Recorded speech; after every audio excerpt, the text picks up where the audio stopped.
Hi hello నిన్నటి రోజునైతే నేను బెల్లము గోధుమ పిండితో చేసుకునే ఈ స్వీట్ అయితే చేశాను.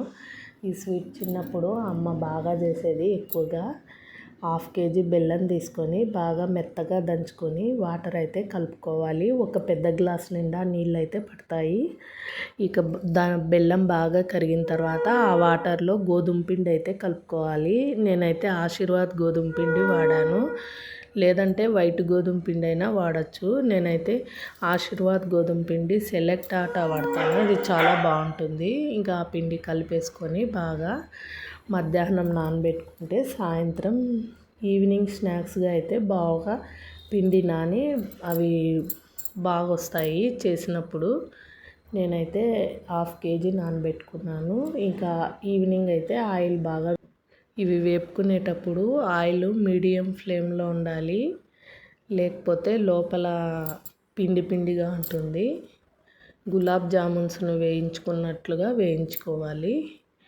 ఇక మధ్యాహ్నం అయితే లంచ్ చేసేటప్పుడు మా పాప నువ్వు ఇలా చెప్పాలి, వీడియోకి ఇలా చెప్పాలి అని నాకు సజెషన్ చేస్తుంది. ఇక ఈరోజైతే శ్రీరామనవమి కదా, శ్రీరామనవమి శుభాకాంక్షలు అందరికీ.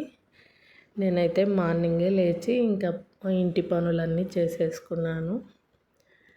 ప్రసాదానికి బెల్లం దంచి పానకము వడపప్పు చేశాను. ఈరోజు పండగకు శ్రీరామనవమికి నార్మల్గా పానకము వడపప్పు చేసుకొని దేవునికి పెట్టుకొని కళ్యాణానికి అయితే వెళ్ళొస్తాము. ఇంకైతే ఇవాళ నాకు చాలా తొందరగా పని అయిపోయింది. ఇంకా అందుకు పిల్లలకైతే టిఫిన్ కూడా చేయగలిగాను.